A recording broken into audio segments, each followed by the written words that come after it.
Hello, hello, hello, and welcome to the No Faces Comic Chat. I'm your host, Bub of Bub's World. And with me, as always, every Monday I allow him to be with me, which is every Monday, but we just get busy, you know. We got Metarog.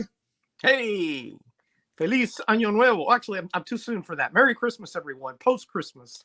Great to be back here in the chat. The last one of the year. The last one of the year. Roger had a great topic for this year, but he sent it in about 10 minutes too late. We'll do it next year. That's a story of my life. Always up just that short. All right. And with us, as always, a regular feature on the No Faces Chat, a founding member. And we're just glad we found him in the dumpster tonight and got him cleaned up enough to not have to show his face. DS Comics. What is up? Good to be here. Bah humbug, everyone. And we're almost through the year. So, yeah, been a very interesting year. So I'm glad we get to get a nice show together right under the wire here. Oh, yeah, right under it. I can feel the wire on the back of my neck. And we have a couple of special guests with us tonight. We checked their papers and they qualify. We got first Agu Ramos, a.k.a. Agu Rhythm. Good to have you. Hey, how's it going, Bubs? Good to have. So glad you could make it. Thank you for the intricately done background. We appreciate that. Looks great. Yeah, like that. I like that. You worked on the glare a little bit. That's not allowed on this channel, but DS has been doing it for years. All right. It's got that minimalist, kind of, aura to it. There you go. It almost went down. All right. And with us, just recently woken up from his most recent stupor, Geek Aficionado. What's going on, Jimmy? Cheers. Somebody let Jimmy in the house. Is he outside? What show am I on? You're on the No Faces Comic Chat, a.k.a. America's Least Wanted. This is the Wine and Cigar Collectors channel. Perfect. I'm in the right spot then. Yeah, you're in the right spot. Yes. I always say about Jimmy when he's not listening, as one of my favorite things to say behind his back is that Jimmy has the checklist of cool guys in his back pocket. He just checks them off. He goes, all right, wine aficionado, geek aficionado, guitar aficionado, check. All right, he just goes Cigar down the list. He is the James Bond of our community. He is. Absolutely. Thank you. Well, he's more like Gorilla Glue, but we'll leave him. We'll let him stick around. We got. As long as I'm not the gum on the bottom of the shoe, it's all good. No. Sometimes the spearmint's not too bad. All right, so we got with us in the chat hanging out. We got Las Cruces 1971. Good to have you. Glad you could make it. Shouter outer of shouter outs. We lost somebody. Who do we lose? We lost Agu. When you come back, we'll bring you back. We got Unruly Simeons in the house giving the old peace sign a chance. We got the Jackson Roy Kirk saying hello to other people. Chaos and Comics is here. Chris can't wait to get some snarky comments from him for the 5 minutes he graces with his presence. We got Beef It. Compliments of the season, he says. Thank you for joining us. Benny Compton's here. We can start the chat. Christina Payne has shown up. Hey, happy birthday, Christina. A little bit belated. The old crew sent me a link, and I didn't know what the link was for. And I was watching Matrix Revolutions, which was terrible. And or Resurrections or whatever it is. They sent me a link and I didn't know what it was for. I didn't click on it. Turned out it was for her. So missed it. Sorry. I'll be right there next time. Unruly Simeon still yakking. DS he's everywhere. We got Baby Ice in the house. What's going on, Baby Ice? Good to have you. And somebody kicked this joker out. Thank you. I know I've got a few admins out there, Summers. Okay. Let him stay, whoever. Now let him stay. Yeah, it's good for watch time, I guess. Okay. Helps So the for our- algorithm. It is the Agu Rhythm. For our first portion of the show, before we get to our mom topic, hey, Super Russ is here. What's going on, old Rusty? I want to ask, does anybody have any current events topic that they would like to discuss?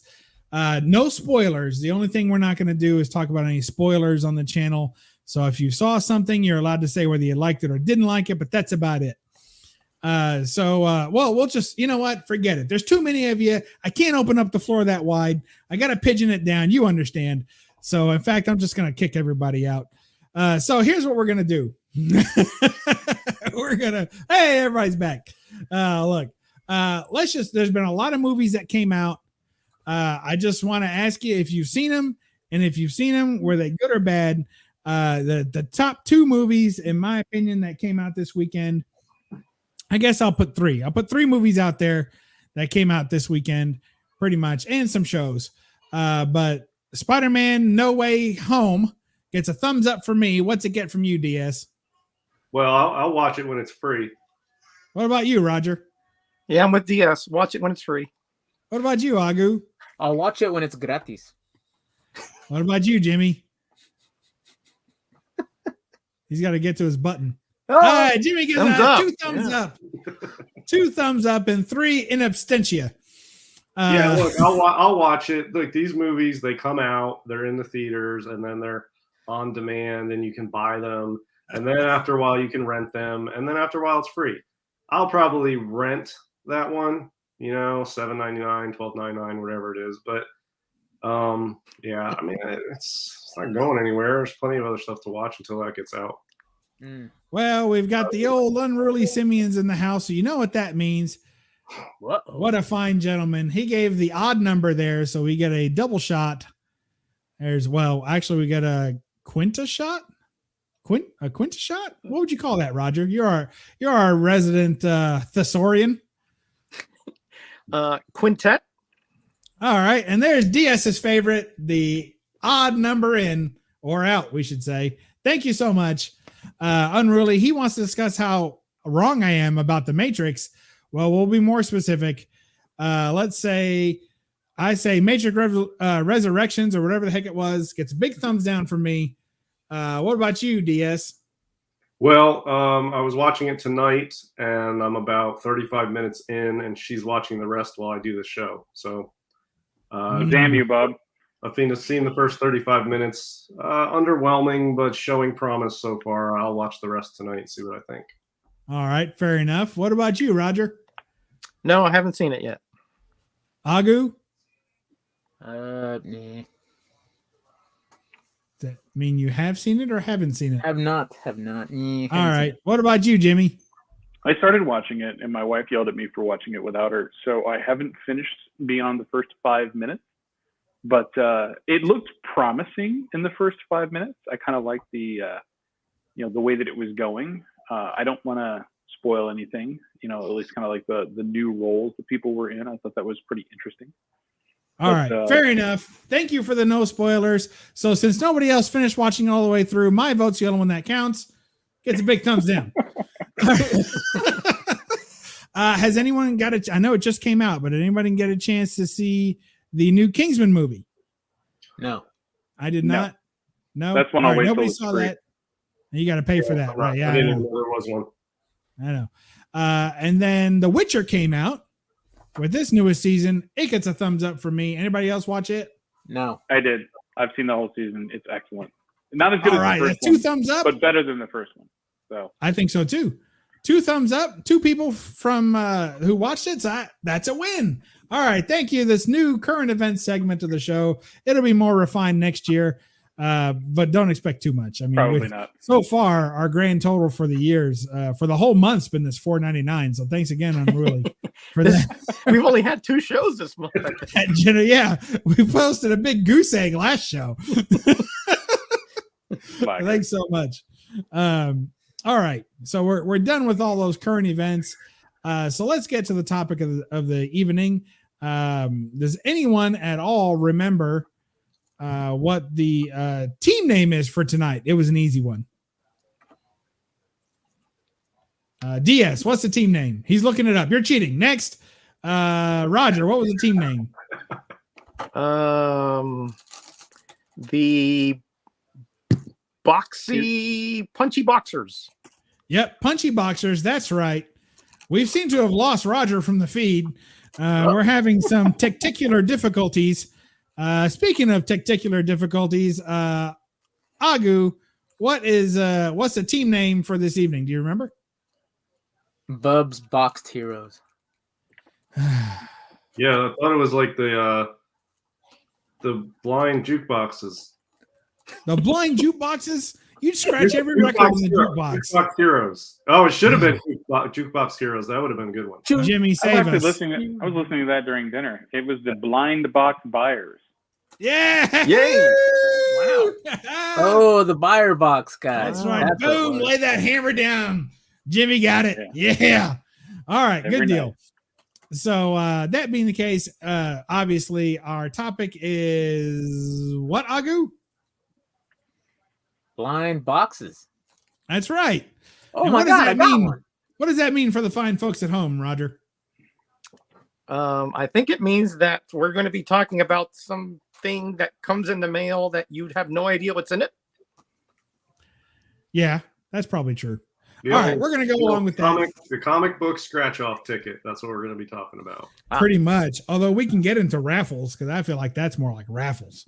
I'm a bigger fan of raffles than mystery boxes, I'll be honest. I got a lot to say about mystery boxes. You all go ahead. All right. Well, good. We're glad you could make it. I tried to bait you with a good get you off the couch or whatever you were doing watching. Actually, you owe me about $5 for saving you from that terrible movie. So here's what I say. Just real quick.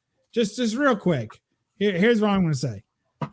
Let's not shout out any particular sellers or any particular, let's not be as specific. That's not what this channel or show is about. It's about calling people out for their shady practices. So if you have something, dismissive at the very lightest to say about any of that stuff, we're not picking on any channels or any specific, people. In any way. Well, never mind. That goes everything I was going to say. So I'm going to finish the movie. You can still say what you want to say, but just don't name names. That's what I'm asking. We're not trying to, because people get real touchy. We'll talk about that too. So first off, I would like to see a show of hands. That's your cue, guys. That's all right. Never mind. Pull them back, guys. Pull them back. All right. I'm too far away. The star is all you get. Jimmy's filming from the garage, so he can't get into his house right now. But with a show of hands, how many of you have ever bought a blind or mystery comic box? All right. Yeah. With a show of hands, how many of you ever sold a mystery comic box? No one. All right. There's one. Oh yeah, Jimmy has. Jimmy has the longest arms in the business. One time. That's why they call me Mr. Fantastic. All right. Let me ease the pressure here a little bit with an additional show of hands. Unless you've already shown your hands once before, anyone ever helped with the creation, packaging, or distribution of a blind mystery box? There it is. There's a couple there. All right. So I think we got a pretty good panel here. I really would like to throw his hat in the ring. So, okay. So that's just so that you guys know that we don't all know what we're talking about, but collectively we got a pretty good idea what's going on. Nice. All right. So let us first go to our good friend, Roger, because I have a very specific question for you, Roger. All right. What would it take? well, first of all, are you predispositioned to purchasing a mystery box? Generally speaking, no. Okay. Doesn't have to be the number one thing, but Right. what is one of the things that stops you from splurging on a mystery box? I think it's the type of comic collector and reader I am. Generally speaking, I'm only after very specific characters and story arcs and types of comics. Because he already owns everything.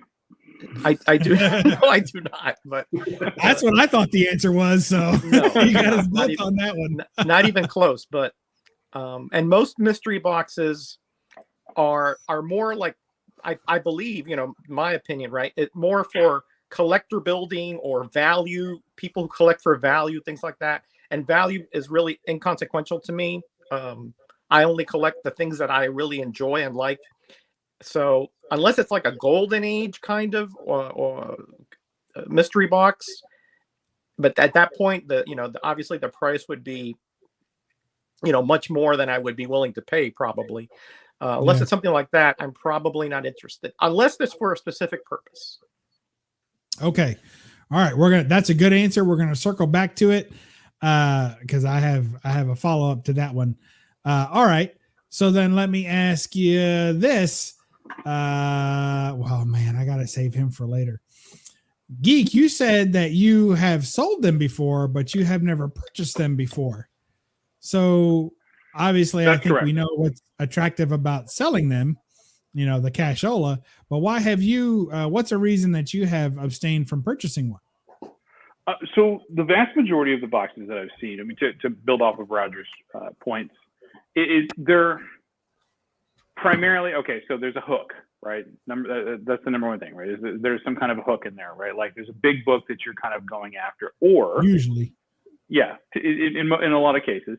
So there's like a grand prize, or there's multiple smaller prizes, and the other option is that there are, ideally there's supposed to be books in there of a specific type that would be greater than the value of the box, or at least at the very least of the value of the box. And the problem with that is that in the comic market, those values change so dramatically on an often basis that, a lot of times when you're buying a box, it's stuff full of store variants or something like that, or it's got some price sticker on it, from someplace else that was like, oh, this book was $50. And it's like, maybe that's what you sold it for. That's not what it's worth now if you go to eBay. So the value, differential is always, dramatically different. And I'm like Roger, I'm more of a targeted collector now, that I'm not looking for just random variants. I'm also not a seller who's buying the stuff to resell, or, getting it, because you're getting it on the cheap, right? Like say you're spending $25 for a mystery box and you've got, quote unquote, $60, $75 of value in there. Right. Where you can make your money back on that if you got stuff you didn't want or you didn't get the grand prize. So, yeah, that makes sense. Yeah, I mean, that's just kind of, the perspective of it. So as a buyer, I have abstained because I haven't really found anything that had that much interest to me, where I was like, okay, if I get something out of it, it'll still be awesome. Like I look at what, a lot of people are getting, like, nah, that's not really what I'm into. Right. That makes sense. I could definitely understand that. All right. Now we know that. So Agu, you have bought one, right? Correct. All right. So you're out on this round. DS, give us one, and I can only stress this enough, one reason that you have abstained from purchasing comic boxes in the past. Because as a general rule, they're filled with crap. There you go. I have so many problems with mystery boxes. Look, there's a few types of mystery boxes.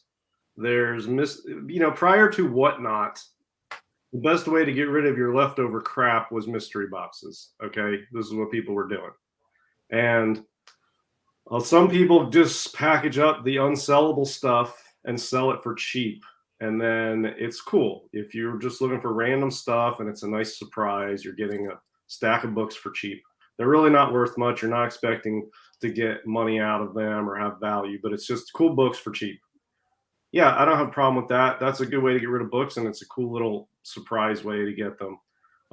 Nothing in there usually interests me, but then there's companies that try to lie to you and tell you that the books are worth way more than they are and how you got such a good deal when they're giving you the same crap, but they're charging you more, and they put it in a cool box. All right, so then they put their own little value stickers on them, and what a scam, man. It's such a scam. And then there's the ones that are where there's one big book out there in one of the boxes, and it's the grand prize, and everything else is crap. And you have a chance of getting the grand prize, and that's like a lottery ticket. And I can see it. It's gambling. It's like a comic version of gambling. None of those formats appeal to me. The only way I would buy a mystery, there's two ways I would buy a mystery box. One is if it was a friend of mine that was selling it because they needed money for something, a charitable one from a friend. I would buy one, and then I'd probably just give the books away to somebody else anyway. I'd probably just have them send it to someone else. Honestly, I don't even want it. The only other way I would buy a mystery box is if I knew exactly what was in it. Which Wait a minute. That's no longer a mystery, is it? Yeah, exactly. I usually don't buy stuff that I don't know what it is. I'll buy something, but I need to know what I'm getting. So that's, mystery boxes is not for me. I have a very low opinion on the whole of most mystery boxes out there. More than 50% of them I feel like are scams. And then there's some others that are just people trying to move their leftover inventory for cheap. And it's a cool way to get rid of books. And people get cool books out of it, they like to read and whatever. But I'm not trying to collect a bunch of just random issues of random titles or whatever. And a lot of them's moderns. I don't collect moderns, but I could go on for hours, Bub. That's probably all you want to hear for now. All right, fair enough. I'd like to throw one in. I have been definitely entertained by purchasing the Comic Head 84 boxes. Yes. Because there was a lot to that, right? And I think that's one of the reasons that Kenny was successful at this is he had a limited number of boxes. He had it was a relatively, decent price point. Right? It was like 100 or something like that per box, but it was packed full of keys, right? Like, big and small keys. And then he would do a sketch cover in there. So you had a little something of, a talented artist providing you with, something that he did, as well as getting, all these keys that were, I'll definitely say, undervalued, right? Because when you add up the values of the books, right, that was good. And the thing about that was good for me is like, if I didn't have those keys already, I could always take them and sell them, right, and get my money back and do that. And I'm supporting a friend. And I'm, getting something out of it that's unique, and I'm getting keys out of it that I can always, leverage for other things, either in trade or, for sale, and get some cash back. So yeah, that was a working scenario right there. Yeah. And I feel like the 84s boxes, they're only mystery boxes in the actual sense that you don't know exactly what you're getting. But know the books that are going into the mystery boxes. You just don't know which assortment of those you're getting from him. But he's not running it as a company trying to profit off mystery boxes. He's just he picks up a lot of books. He packages really good stuff together, gives you a really good deal. And he's basically just moving really quality books at decent prices. You just don't know which of those quality books you're getting. But that, to me, his boxes don't even fall into this category of mystery boxes. But yeah, his would be a very far off exception to the rule that I'm talking about. And yeah, when he did them, I didn't buy any, but that's the only time I was really super tempted to buy one because it was legit. 99% of them are nowhere near like what he did. That's exactly. And I didn't, I wanted to get one of them. Definitely wanted to get in on it, but like it sold so fast. Like he did a live show, where he was, promoting them, and they were done halfway through the show. Right. Yeah. Like within 30 minutes, they were all sold. Yeah. Yeah. But he had a formula. He had, a certain amount of keys. He had a certain, a set.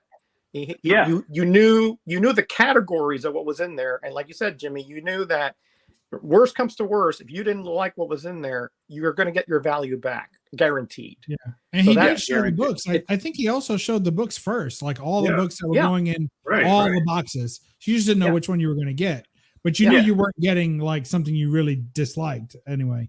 Yeah, and he The took, odds of he that took are the almost time and none. effort to break the books up into packs that were evenly distributed. Like he would take all the big keys and put one of those in each box, and then it wasn't like there was one box that was loaded and another box like he made it. He put a lot of effort into making them all fair, even boxes and giving a good deal, and it was good books. Yeah, I mean that's like the best mystery box I've ever seen out there. And then these big time sellers and dealers and companies with these other mystery boxes, I feel like it's just a scam. And it's even more of a scam when they try to, you open the box and then they still have to try to convince you that what they sent you is worth it by putting stickers of prices on the books inside. Like, you know, even actually, because they have to do that. If you opened it up and didn't have that, you would know it's not worth that. I'm with you on now, that. Wait. Before we go much I'm- further, we haven't heard from our other panelists. So let's give Agu a chance to tell us what he likes about mystery boxes or why he chose to purchase a mystery box. Yeah, so I think when it comes to, you guys here, I think I'm probably the newest guy into comics. I think I've been at it, I guess, 5 years now. So Okay. when I originally signed up for a box 2 years ago, okay, you get, I don't know, 4 to 10 books, whatever it was, for $25. Shit. So is yours a monthly subscription? Yes. Gotcha. So I'm sitting there like, okay, I'm new to this. I'm not sure if I really like Marvel or not. And a lot of these mystery boxes do have Marvel in them. So maybe that's a way of me getting introduced to that, the indie titles, that sort of thing. And as luck would have it, it supports my local shop. It's my LCS. So my LCS has and it's just, so it's a way of, I have, I guess, a different motivation that way too. Like, hey, it supports the local guy here. It's not bad. And, most of the time, I could agree with some of the stuff you guys said. It's like the value may or may not be there. And most of the time I just end up giving away the books anyway. Because you buy them to read them, and if you're lucky, you get to sell them and try to make some of your money back. But I don't think they advertise the fact that you're gonna necessarily have a book that all the books are worth money. And yes, there is that. Hey, you might get the chance of the big 3 or 4 books that we have in here, But yeah, like originally was to support the local guy and maybe get a chance at books that I've never thought of, titles I would never think of purchasing. Maybe there's some value there. And yeah, just open up, how do you say, my reading to other titles, I guess. Well, see, now that's a very good point because, so far we've heard a lot, about seasoned collectors not having much for one reason or another of interest of what could be in those boxes. Even to go as far as saying modern store variants and things of that nature is not what most of you guys are looking for. But what about for a new collector who doesn't know what they like yet and is interested in finding some new titles and some new things to get them down a path of collecting? That's not bad. Mm. Look at that. Yeah, it's some of these obscure, like Ecstatic from Marvel. Who the heck is that? I opened up the comic and it's about some zombie-looking people from Marvel. I would, if I go to the store, I'm not gonna buy a zombie Marvel comic thing. But since I bought it, I'm like, all right, might as well crack it open. Like, oh, okay, that's interesting. All right, okay, I get it. Can I make a minor good. segue here on that one? But If you must. That was the most unpleasant revelation, I think, of my comic collecting career, was reading the X-Force title. And when, without warning, the entire team is gone and it's been replaced with some Mike Allred, just batshit crazy, team of things with some Slimer-looking dude on that. And I'm like, what the hell is this? Right? And I'm like, where did my series go? Right? Like, what happened to the New Mutants that became the X-Force team? You know, it was really, Right. really unnerving for them to pull a switcheroo on that and then have people go, "Oh my God, Ecstatic is so awesome." I'm like, the thing was dog shit. Sorry. All right. Now we know Jimmy's not a dupe fan. So Not in the slightest. Actually, fair they made him better in the Wolverine and the X-Men series. That was actually an okay. interesting use of it. But like the series as a whole was just garbage. All right, good to know. So we got the idea that you could get something for new collectors and get your new favorite comic you didn't know exists awaits you, right? Sometimes you're forced to read stuff like that you wouldn't have otherwise picking on your own. So that's good.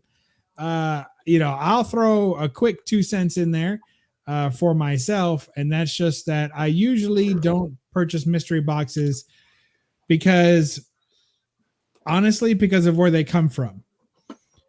And you can almost chart it. You can watch the progression. And usually it's a fairly new comic channel, right? Who doesn't have any videos, doesn't have a particularly poignant thing to say. You know, it's just kind of they're just showing off books, right? And then they'll start purchasing these mystery boxes and people start giving them views on their channel because people are interested in the mystery box because it's kind of there's an interesting Clickbait. thing when you post a mystery box video, there are people who watch it and are truly excited to see what you got.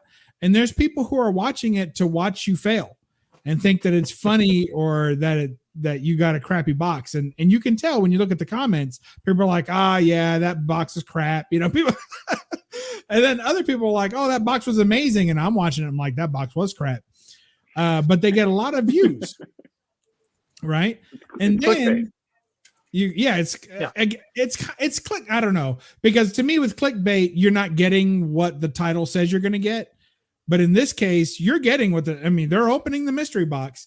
And then you also get, you see those same people and they start ramping up. All right. So first bought my first mystery box. Plenty of people watch that.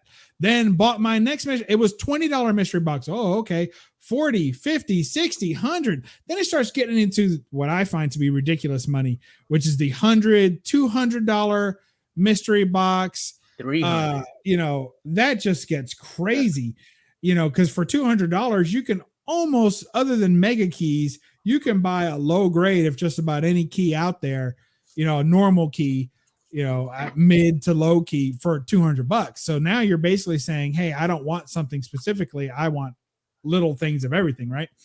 So these people start ramping up. Then you see $500 mystery box, $700, $800, $900 mystery boxes. Well, those things get a crap ton of views for lots of reasons. One is because they're all dying to know whether you got caught in a scam. Then they all want to know if the box was worth it, right?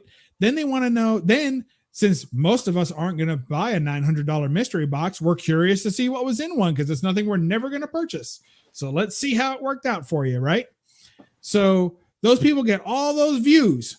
And that goes on for months and months. They're racking up these views in each channel. Now they're a bigger channel. They're probably over 1,000 subs. And they're ready to do what? Sell mystery boxes. Why? Because they have a garage full of books that they care nothing about, that they just bought to make video content, and now they don't know what to do with. so they repackage them and send them right back out the door they came in. And I think most of the time they're not looking to make a profit. Maybe some are, but it's the same box of books from last year that now someone's selling you this year. So I don't know. Well, in the YouTube community, the mystery boxes are everywhere. They're on websites and Instagram, but in the YouTube community, I used to watch a lot of the YouTube auctions. Years ago I started watching them, and I really don't watch them anymore. Here's what happens in the YouTube auctions. The sellers are on there all the time on all the channels, and they're just reselling the same books back and forth to each other all the time. And they're doing mystery boxes. and they're trying to come up with little gimmicks to sell their books. And it's getting a little ridiculous when I see them offering a mystery box on the channel. And if somebody claims it, they'll open it and show you what's in it. And if you don't like it, you don't have to take it. And of course, everybody who buys one always says, yeah, I'll take it, because they don't want to be a jerk and be like, no, I don't want that, and I'm not paying for it. So most people follow through with it out of a sense of honor, I guess. And then they'll show you a slab, but it's a mystery slab, but they'll show you the grade. And then they'll give you little hints. Well, it's the first appearance of somebody who was in a movie at some point, and it's got a signature of somebody, and it's a 9.6, but I'm not telling you what it is, and there's little hints. And then if you claim it, they'll show you what it is, and if you don't want it, like, just, it's gotten to the point, like, people don't have the confidence in their own inventory to just sell it. They have to run this little interference on their own books to get rid of them. And yeah, like you said, Bub, the stuff piles up, and the only way they can get rid of it is doing the same thing, and other people buy it and it piles up, and they just go back on hawking the same stuff. And it's not, I mean, it's not like a comic hobby at that point. It's just like a lottery scratch-off tickets. It doesn't bother me as much that they sell, like those, like, individually. And I don't mean to cut you off, DS, if you weren't done with where you were going with that. But. It'll never be done. Go ahead. But like, and DS has watched me behind the scenes, just like losing my shit on auctions when it's this $20 pull, right? You get like 5 pulls for $20, and it's like, oh my god, it's like you just put your shit into a box and you ran your fingers across it and just yanked out random garbage, and you put like 3 hot books in there. It's like, oh, out of these 250, you might be successful in finding this one book. And that thing drives me crazy, because it makes an auction just go from moving forward to dead. And like, I have sat there and like been able to do like one lot an hour maybe, right? Because it moves so slow. And it's like, I will never do YouTube auctions or claims again. It doesn't work unless you have 5,000 subscribers or something like that, or you're in tight with with your community group, and they know that you're bringing top tier books, and you've got a contingent of solid buyers. Like, that's the only way it really works. Other than that, it's just like, I moved over to Whatnot. I'm like, if I'm gonna unload direct, I'm gonna do it there at $1 a minute. And it's like there's a lot of inexperienced people, new people in the hobby. It's exciting. It's not a bad thing to get people involved and interested in comics and in the hobby. So, it keeps people interested. But at some point, people are just spinning their wheels, buyers and sellers, on these gimmicks. And in the meantime, all of them are missing out on the real joys of good books that the hobby has, that these people have grails that they want, that they never even come close to owning. And part of the reason is because a lot of them are spinning their wheels on this stuff on both sides of it.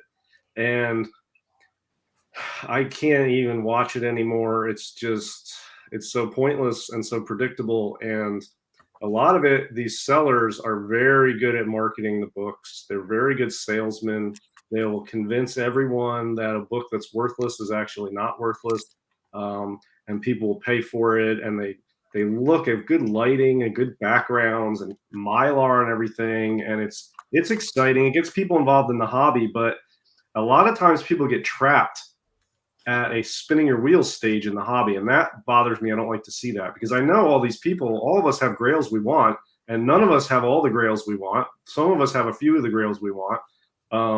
This whole thing has gotten to a point of being counterproductive to accomplishing goals in the hobby for a lot of these people, and they just get trapped in this spinning your wheels phase of this stuff, particularly the YouTube community.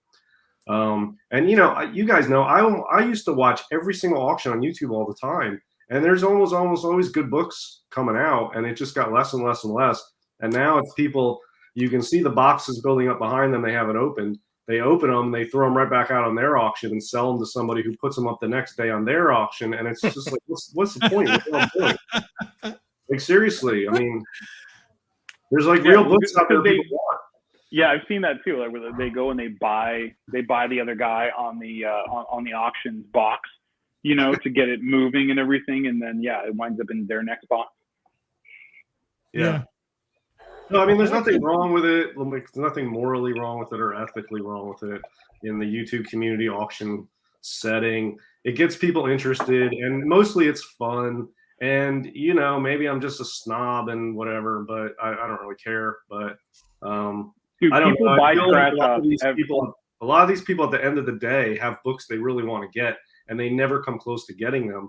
And I just want to grab them and shake them and be like, just stop the madness and get your books you want. Have you ever been successful at telling somebody to stop buying scratch offs? No. All right. Well, then it's the same principle. I mean, these people are going to buy the stuff no matter what, because that's what they like, right? They like that. It's that, I spent 15 years in Las Vegas. Every single person who goes and gambles in Las Vegas has the same ideology. I might get it big. Right. When they also know that they might not make rent. Yeah. Yeah. Well, I want to ask another question then. What about, has anyone on the panel does anyone on the panel currently have a pull list? Like either electronic on an online website or at an LCS or anything like that? Yeah. Anybody else? Just Agu? I do. All right. Look, I did good booking guests today. All right, Agu. So here's a question for you, right? Because we've talked about how sometimes the mystery boxes are filled with just other mystery boxes, right? Everybody else's crap that they couldn't get rid of. But what about when you're a pull list customer and you end up with lots of books that you've read but don't necessarily want to keep? Isn't a mystery box a good way to kind of move some of those along too? I would say so if you have like a theme going, and because I think part of the reason why these YouTube auctions are kind of successful, and it baffles me a little bit, is that some of these people, they don't have an LCS. They don't have a place where they can go purchase books. I'm sitting like thinking, well, I could go 2 miles this way, 11 miles that way, 17 miles this way, and I have like 6 of them I could go to. But I'm also over in Seattle, so there's places to go in Seattle. And if I have my own, I don't think I'd have much luck selling here, like on the app or on Facebook or something like that, because the people here, they already have an LCS nearby. So maybe going the YouTube way would be my route of trying to get rid of some of these books. But lately, what I do, I just give them away at the end of the month. I put 10 books together. Here you go. Comment on one of my videos, get entered to win free books. And there you go. But as far as selling, maybe I'll get into it a little bit more. I've tried and I've had some luck and no luck. Yeah. Yeah. It's so funny. It's like the only thing that ends up sometimes selling in those, because I've done a few auctions too, and not, I don't really like to do them. So I only do a few. It's more fun to be like the hype guy, because I feel like it's fun to be the hype man, but then I feel like people abuse that a little bit in the comic community, the YouTube community. It's like if I hold up a book, like here's a great example for Roger. I hold up this book, right? I'm like, oh my God, this is a first appearance. Look, it's got good centering, All right, those are true, right? It's a well-centered book. It's a first appearance. It's a great little comic story. You never know what you're gonna find. It's fantastic, right? So you can talk about a book honestly, but sometimes people are just like, you need to get this book. This book, they put the FOMO out there. This book is selling like hotcakes. Oh my, I had to fight so hard to get this book, but I ended up fighting so hard. I got 10 of them. So now I'm letting you guys in on the secret. I'm going to help you out. I got 10 of these for sale. They're all kind of the same condition. Big fan of this book is Metarog. He's not here tonight, but that guy, he loves this book. He's a big guy in the community.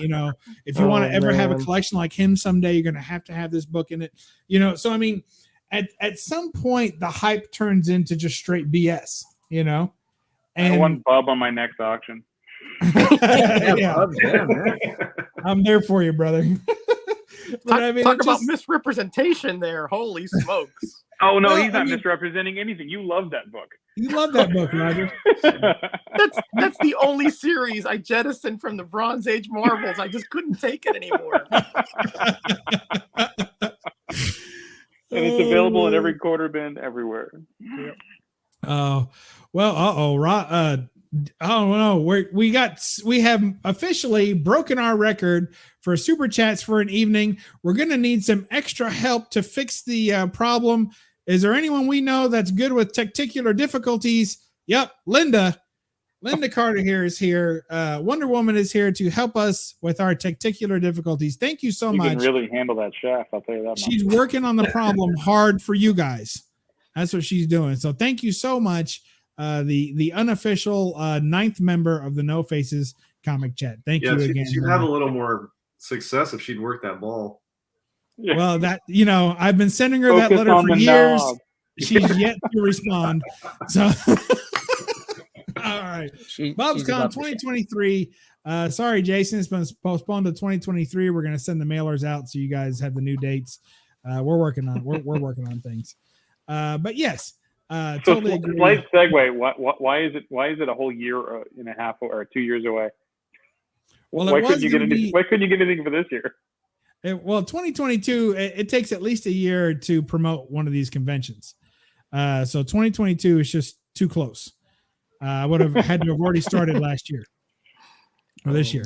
So 2023 was what we were up to, but then 2023, I decided that I didn't know enough. The more I started getting into the booking of things, I was like, I don't know enough to run a successful con. And I feel like you only get one chance to come off successful. You only get one chance to really fuck this up. Right. Because either you're going to piss off the dealers and they're never gonna come back, right? And then you have no convention, or you may make the dealers kind of happy, but maybe you didn't do right by the people that are coming in, by the attendees. And if they're not happy, then they're not going to come back. So you only get one worst chance. Worst case scenario, you can always sell mystery boxes. Exactly.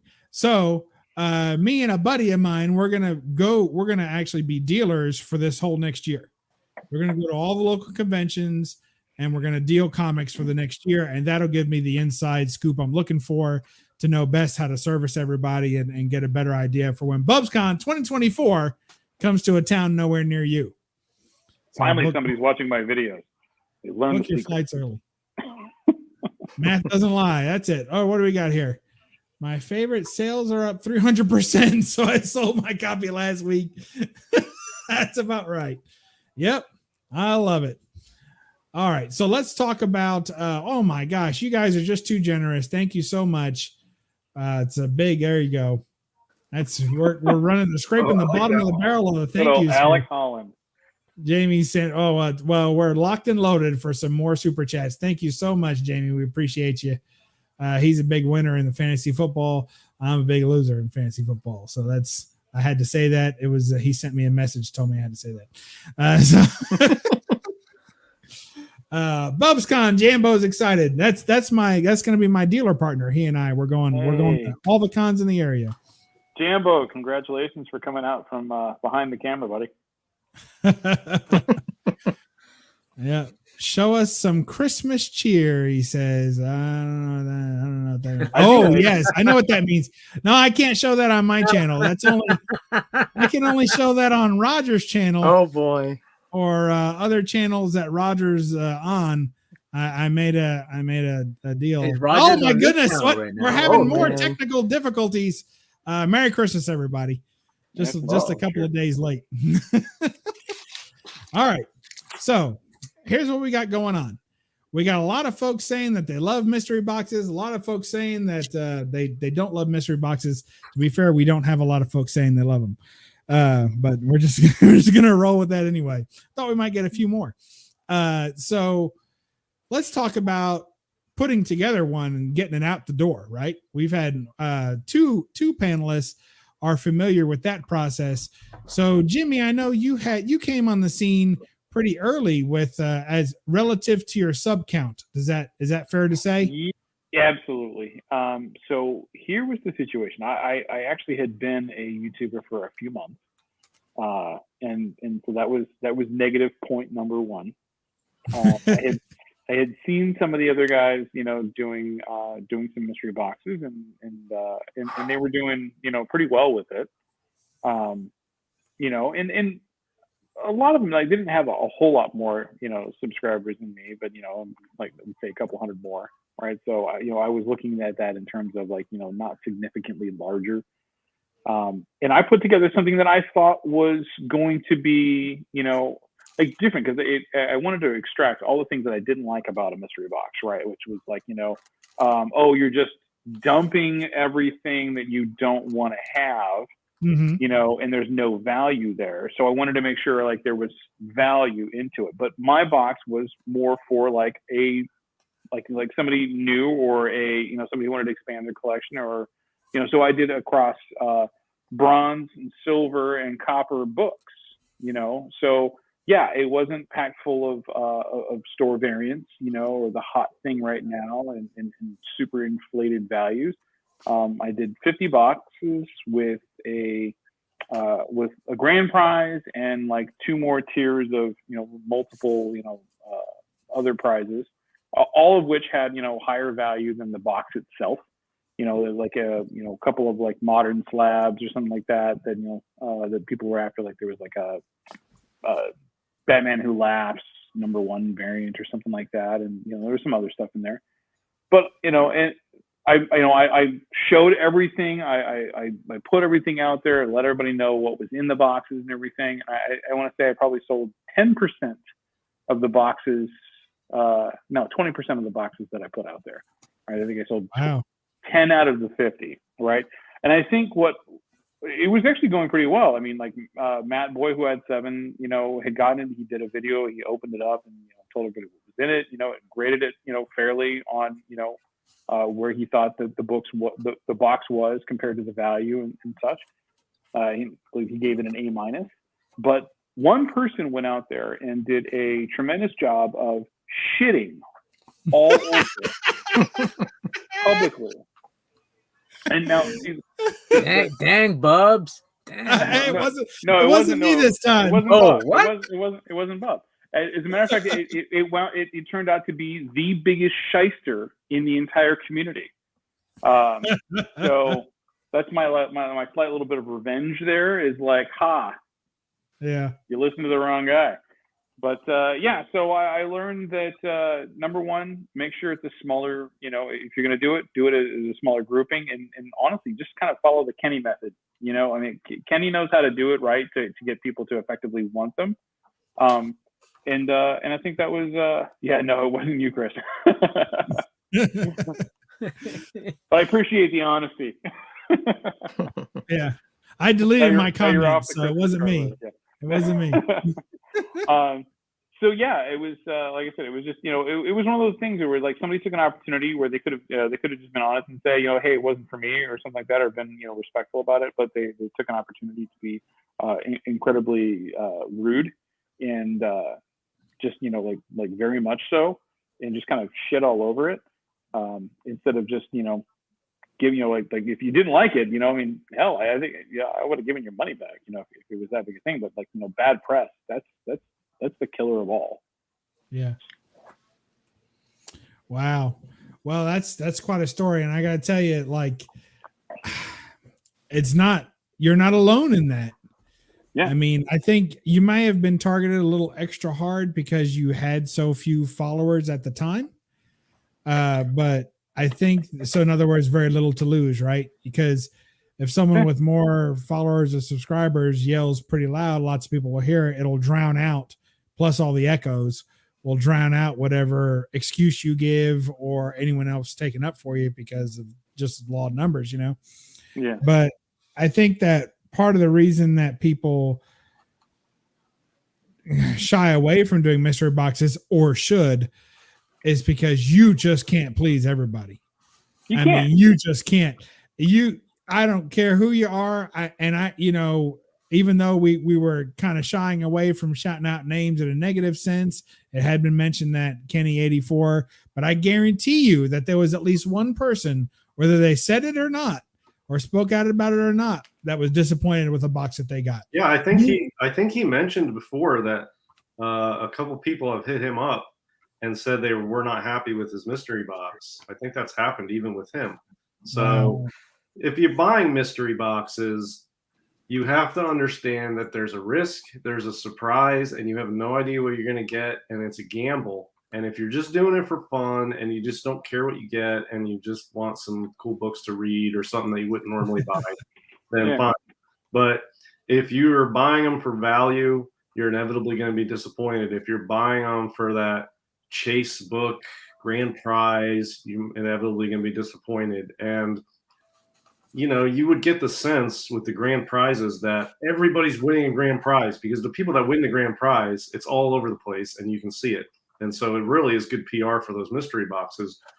But all those boxes get sold, one person gets the Hulk 181, and it happens to be D-Runk, so everybody sees it, and then everybody goes and buys the next box. Well, I mean, all the other boxes were losers. And we're not saying they were all losers. I said like 1 out of 10 people. You're like, oh, well, that's the scratch off methodology, right? It's like as long as you're getting back, you know, like at least 2 out of every 3 that you buy, you're getting back, the dollar or whatever you put into it. I mean, that's what gets people going back for more, right? Like that potential. Oh my God, I won $20 last week. Like let me pump $50 more into this. And it's like, that's not how the math works, man. Right. But like I said, I mean, I came out there and I was like, hey, these are mystery boxes. There's what you have an opportunity to win. You're gonna get something out of it. It's reader stuff, right? Or hot, I got, when I said hot cover, like it wasn't like it's just some random thing. It was like for me, it's like good girl art kind of covers, it was like Art Germ or Jenny Frizen or something like that I was, putting into them, and that, like I said, I mean, they were like, I think $30 tops, right? And there was still like, I made sure there was $30 worth of value at least in every single box. And it's just, it's fine. It's like one person comes up and they didn't get it, but like, when it's that negative press, right? When it's bad press, and that bad press goes around, and at the time, like that person had, he didn't have a big following, but he had a mouth on him. Let's just say that. And I apologize. I mean, you were right, Bob. You mentioned at the beginning, not to shout anybody out. I was kind of using Kenny as an example of like, one that I've seen be very successful, not one that, that I thought people really had a problem with. Because like, like that's, to me, that's really the way to do it. Is just, like pack it full of keys, like value that everybody knows is out there. Well, I think part of the problem is that when you're creating, and I don't know, like I've never sat with someone as they have created one of these mystery boxes. I've tried to do it myself and abandoned the project. Like I've started it and I was like, I'll do it this way, I'll do it that way, I'll do it this way. And I could not imagine a scenario where someone wouldn't be disappointed, because every time I put myself in that person's shoes, if I had received one of the boxes, that I would have been disappointed. Why? Because I already have those books, and if I'm willing to let go of them, there's a reason, right? Like whatever it is, there's got to be a reason that you're letting go of that book. And at that point, when you match up with the buyer, and it's going to be at random, seemingly, that person may also have a reason that they don't want that book, just like you. So it's hard. It's really, I think it's just like an almost impossible task to create a perfect mystery box that everybody's going to love. But I want to throw this out there, because this is probably the biggest reason that I hear people saying that they buy mystery boxes, because it's fun. It's fun to open up a box of comics and not know what's inside. It's an adventure. It's a low cost, short high, and not just the scratch off high, because the scratch off is really short, and probably you don't like it. But what's Roger doing here? What's this? Roger scratched something off. Well, you said fun, right? And I said, I only buy a mystery box if it's for a specific purpose. So this year, I decided to do a comic book advent calendar, and with my short videos. So Johnny Comics Altruism was selling 25 comics, which for charity. Mm-hmm. So I bought them, and he put slips inside from labeled from 1 to 25, so that obscured the comic. So every day I made a video and I revealed that comic so that everybody would see it with me, and it was a lot of fun. Now, the proviso being that he told me that these would all be, unusual, obscure, kind of comics that I wouldn't pick up, just at your local, just by going through a long box. So it was all kinds of Charltons and Gold Keys and Canadian exclusives, things like that, that surprised me. And it was a lot of fun. And that's the one type of mystery box that I would buy every year, because it's for a specific purpose. I wanted to do an advent calendar. I wanted content, and I wanted to be surprised. And I also want to read them. So this is the one kind of mystery box. And it was only $25. So again, for $1 a comic, you can't go wrong. Yeah, but you see, you're getting way more value out of that, because you're getting like 25 times to hang out with your friends and talk about it's centered around one book over 25 different times. I mean, you can't put a value on that based on you can't put a value on it, but you can put it above other values. And that's what I was saying. It's not always just that scratch off, oh, did I win? Did I not win? Momentary, split second in time of, happiness or disappointment. That's a nice drawn out experience for a low cost. And it's fun and exciting. And, Roger may not end up keeping all those books either. They could go out to AOKs if they're doubles. Yes. Maybe he upgrades or downgrades or takes a price variant over a regular. Who knows? Yes. But when it comes down to it, he really enjoyed himself for $25. Yeah, but that also it fits nicely within the way Roger collects, because he's not sacrificing his Grail budget to buy mystery boxes, right? He's a hunter and a thrifty sort of picker-upper of comics and a searcher of them over decades, and he shares a lot of content and books with the community, and that fits nicely within that. That's an exception to most people who, look, we're not naming names, but there's a couple of people that come to mind that have two kinds of videos they do. One is open up mystery boxes, and the other one is crying how they can't afford their Grail.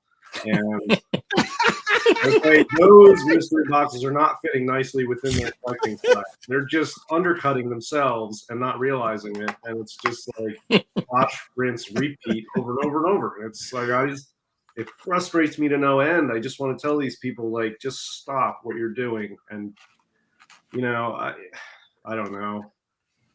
It's frustrating to watch. But yes, if you're just doing it for fun and you're doing content on them like Roger did, and there's a place for those, sure. And I would say buy them from other members of the community or charitable, and just stay away from the corporate ones. And there's a lot of the higher up the sort of corporate ladder you go on these mystery boxes, the more scammy they are and the more gimmicky they are. And then the more you're getting taken advantage of. That's how I feel about it. And some of them go so far as to offer in each box an exclusive that just for them they came up with. It's worthless. It's not worth anything. It's exclusive. It's just a gimmick to get you to buy the box. Nobody's ever going to place any value on that. And, I mean, you guys know exactly what I'm talking about. We're not naming names, so everybody knows who I'm referring to. Whatever. It's just like people. I don't. So I want to hear about this on the back end. Yeah, I just feel like it's buying mystery box. Jimmy's been hanging out in the back, just raging in the private chat. Who name names to me? Hey, look, we all know what you're talking about, and honestly, even if we name one name, it doesn't matter. There's so many of people doing very similar stuff. Exclusives nobody asked for. Art from people nobody knows, and and a couple of books that they just so happened to have mentioned a few weeks ago are really hot books. It's like, okay, so a little bit of pump and dump going on in the community. Not only is that exclusive variant that's only available through them, right? Not only is that nothing new, but it's not going to stop. So, and to be fair, I'll just put this out there: there are lots of different types of collectors. And there are some people who I know really enjoy those store variants and those obscure art prints and things like that, because they collect that. You know, And it's, I mean, and it's their only source of content on their YouTube channel. it may Well, be. look, yeah, some people are doing it for. Some people are buying books to make content, and it's more of an expense towards a branding. That makes sense. And there are some people legitimately that just buy a lot of stuff just so they can run content, just to get followers, just to go to their whatnot, and so they can make sales. That's branding. That's sort of a business expense. So Absolutely, and they reasons- can write that, and they can write that off at the end of the year as well. They could, all that money that legitimately they write actually it off. spend on that, because the other side of it is that these people have 10 times more subscribers and viewers than you or I do. Right. You know, so it's like we can sit back here and pontificate and criticize. You know, but the fact of the matter is, if that was what you were after and that was your game plan, hey, hurrah to you! You won. Yeah, you know, I have to say that I feel more like I get the willies, if you will, you know, more when I see some of the comic auctions than the mystery boxes, only because I really feel like they are kind of predatory towards newer collectors who maybe don't know what the real value of the book is, and so they get bought into the hype really easy because there's some trust there, like they're trusting the people. And then, you know, people are buying and going, you know, hyping and going crazy over it. But, you know, we were all new collectors. We all made mistakes when we started out. We all bought We've a all bunch been of crap. suckers at We've one point. long since sold. Like when you think of all the stuff that you bought when you first had it, even Roger, where's Roger? I can't find. There he is. Right here. Roger, you don't even have the first 20 books you purchased as a kid. You have given them away or traded them for something else you wanted, like vintage yo-yos or video games or something, Hookers. some other comic that you wanted. We even as kids, we were giving away books for things of lesser value, you know? Yeah. Am I right? I actually do have, I can't say I have the first 20, but I have at least 10 of those because I did, if you've seen some of my videos, I confessed that when I was younger in school, we would gamble before school started, and some of those comics went by the wayside. But I did keep most of my comics that I bought from 1973 on. Yes. Here's what we learned about Roger. He's old and he sucks at gambling. Yes, yeah. He's been losing I'm his sure shirt I before lost school for quite a few years. valuable comics back then that I had no idea were valuable. But you know, That's c'est la vie. funny. Not like a Space Vixen's 9.8 or something like that. Oh no, heck no. Those things had no bags, no boards. They were in a shoebox. Yeah, Yeah. And he lost the shoebox too. probably. Yeah. In a Hey, riveting let's talk, game of pinochle, lunchtime pinochle. Can we talk about raffles before we get off the show here? I thought we were. All right. I think raffles ties in. I want to talk about those. All right, we'll let DS rant on raffles before we go. What? Oh wait, that's not DS. Oh man, I love that. That's a great game. I played that not too long ago. That's a good one. Ooh, is that an Ooh, it's original even box? inside.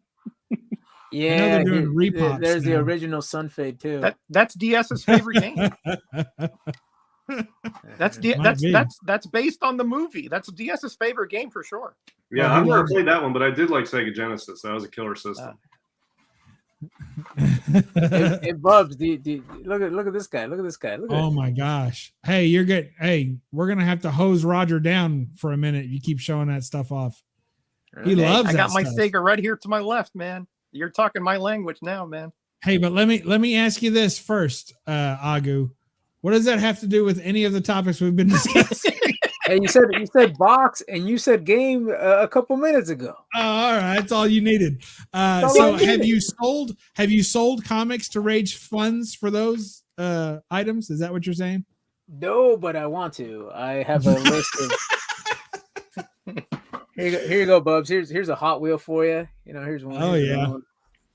Why not? But I mean, that's a good point. Here's a lot of us. I mean, I have a ton of different hobbies. Unfortunately, for any one of my hobbies, I got to spread it around, you know, and every now and then things get traded off one for another because, you know, how much do you love one versus the thing you don't have? It's tough. Look out. Wow. That treasury is never going to stand there anyway. No. Look at that. That's Does it really still have cool. the cutout in the back? Of course, man. This thing's complete, Bubs. Oh wow, look at that. It's You need the some top diorama. loaders. Yeah, you need a top loader for that. Do you All know right, a guy or DS. what? Huh? Do you know a guy? Yeah, they got top loaders. Oh, okay, thanks, Bubs. You know, a guy. Yeah. And my press is big enough to press that too. Nice. I'm actually Yeah. I'm trying to find Mylars for those. Yeah, I don't think they make Mylars. Man, it's hard Oh, to I even forgot get this is- magazine do. Mylars. This is a Marvel They actually chat. do Sorry. make Mylar. They do make Mylars Do they? from. I just bought 3 of the last 3 of the Alex Ross oversized ones that that I needed for the whole set, and the last 3 they all came in Mylars, and I was like, what? Nice. So now I got to get Mylars for the other 2 or the other 3. That's one I Boy, need Agu, too. you got quite a treasury collection there, my friend. Yeah, I do. I helped a lady move whose dad was a librarian, like he had his own shop. Nice. And here's a tip for you. I'm like, oh, cool. She's like, you like comics? I'm like, yeah. Oh, here you go. Hello, I you should watch said my no. channel? That's awesome. Cool. All right, DS. Let's talk about what was you wanting to complain about? Raffles. Raffles or Yeah, waffles. it may not be what you guys think. I might not be complaining as much as you think, but I'd be I feel shocked. like raffles are a much better form of gambling to do because it's an all or nothing, and you know exactly what you're playing for. And I feel like it's a much more upfront, open process of a comic gamble, and I'm much more in favor of raffles. Now, I know they get a bad name, and I'm not exactly sure why. It's just people don't want to sell the book outright, so they raffle it to get the money, and it seems like that's an underhanded way to get paid for the book. I don't really have a problem with it. You know exactly what you're playing for, and with these guys that do it all the time, they're on the up and up. They do the live drawing, so it's pretty legit. I don't have a problem with it. The only time it gets a little annoying to me is when they'll raffle off a $5,000 book and the total amount of funds they receive is like $18,000. Or you know what I mean? Like way over what the book's worth. And that would make me not want to enter a raffle because I feel like if you're raffling it, it's to get quick money out of your book and not have to let it sit out there and maybe not sell for a while. So the raffle should add up to what the book's worth. It never does. I think Yeah, it that's the never whole does. point. Yeah. That's the whole point of the raffle. I mean, your first question was, why would someone do that? The answer is so that they can get To make more more than money. the book is worth. Yeah, make more. Yeah. Yeah, I don't Double or like triple. that, and I feel like they're allowed to do it. Other people will still join, but I will never play. I've done a couple raffles here and there, nothing big, just for fun, just to check it out. But when it's Like here's what I book can't see. and they're raffling it off, and the total amount's like $6,500, I feel like I'm not participating in that raffle, and I wouldn't advise anyone to participate. I just feel like I would boycott that kind of raffle. The point of a raffle to me is to get rid of the book quick and get the money out of it quick. Because sometimes at a buy it now, books sit, they're not super liquid. And if you don't want to put it in an auction and take the fee, the next quickest way to do it is to do a raffle and you can collect the money quick. The other thing that annoys me about raffles is when they have like a big book and there's like 75 spots at $10 each, and it takes months to fill, and they do all these minis and all this Oh, other the crap. minis drive me crazy. I mean, you can't follow a page on Instagram like that because you can't even keep track of what's what. How do you even know like this is mini B and win an entry into the first level mini to get a chance at the main? Like what is going on there? You need a flow chart to figure that out. That's too much. I feel like there's a couple rafflers on Instagram that have like a $10,000 book, 10 spots for $1,000, and it fills up. People will put a lot of money out for a raffle, and I know a guy who's won a couple big books that way. So they have their place, but again, it leaves open for people to be super greedy, and it drags out super long sometimes. Going with minis, and I don't know. I'd say the only thing that surprises me about that for you, Diaz, is that I would think that Golden Age books would be particularly attractive in a raffle mostly Absolutely. because people that are because no one's doing it. The books are super rare, so this may be your only chance to secure one this year, right? Yeah. Especially a book you've been hunting for I mean, I have books I've been hunting for 5 years. If I saw it in a raffle, I might pony up the money for it this time. And I'm not a big raffle guy either, but it might be my only chance to get a handle of that book, Yeah, but and if I was going to raffle a book, and wait, and the value is not finite. So in other words, you can go GPA, you can go all these places and say, look, I don't want to support someone who's just trying to gather as much money as possible. I hope that the raffle comes in around the right price. But on a Golden Age book that doesn't come up very often, there's no set mark for what that price is. So it's a little more moral to offer it up, because who knows what it actually will sell for, There you go. Yeah, you're almost convincing me to do a raffle on a Golden Age book now. May I suggest your Lethal Planet Launching, let 'em Comics know. number 1. Buy in $20 to not be greedy. $20. Let's see. We would do 100 buy-ins at $20. Dude, that would definitely sell. Absolutely. No, we had 1,000 buy-ins at $20. Whoa. I don't know if you know 1,000 people, but that would go for it. But I think if you did, I would probably risk $50 easily. And I think you could probably get, that's probably what, about a $7,000 or $8,000 book, would you say? What, the Planet Comics one? Yeah. I value that one currently at 12,000.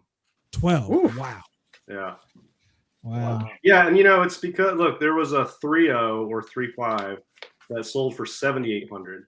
Mine's a 5.5. There's a couple other books that are similar sci-fi, a Science Comics 1 and a Science Comics 2. Both of those recently have come up in 5.0 and sold for around 10. Okay. So mine's a 5.5, and it's a slightly higher on the list of Golden Age sci-fi, being Planet Comics 1. So it's a little bit higher grade and a little bit better book. I feel like I would ask 12 and probably take 11 and change on it if I were to sell it. So I feel like that's a pretty fair value on it. But yeah, the thing about Golden Age comics, I mean, if I were going to raffle a book, I'd probably pick a Silver Age key, because with Golden Age books, you don't have much trouble selling those. If you put a fair price on it, somebody will buy it, because like you said, they're rare enough. Usually any of my Golden Age books, if I pull them out to sell, it's the only one on the market. You know what I mean? They don't come up that often. Yeah, so I would. There's no comparison there, though, right? Because most people don't know those Golden Age books. It's a much smaller market than it would be for Silver Age key. And Yeah, but I'll be honest with you. Go ahead. When people see a raffle go up and the buy-in is $200 a spot and they're more than halfway full already, people start researching the value of that book, and everyone's an expert by the end of the day. Yeah. I mean, Sure. That's just how it goes. But I don't have a problem with people. I mean, like, the point of a raffle is to make more money than what you've got into it, right? Well, I take that back. There's multiple reasons to have a raffle, right? Primarily, you've got it's a charitable, thing, right? So the idea is to make significantly more money, than the value of that thing is, because it's for charity, right? So that being the case, let's just strike that one out. For profit, the point of that is for profit. If I wanted to get just the value of the book, then I would have sold it for just the value of the book.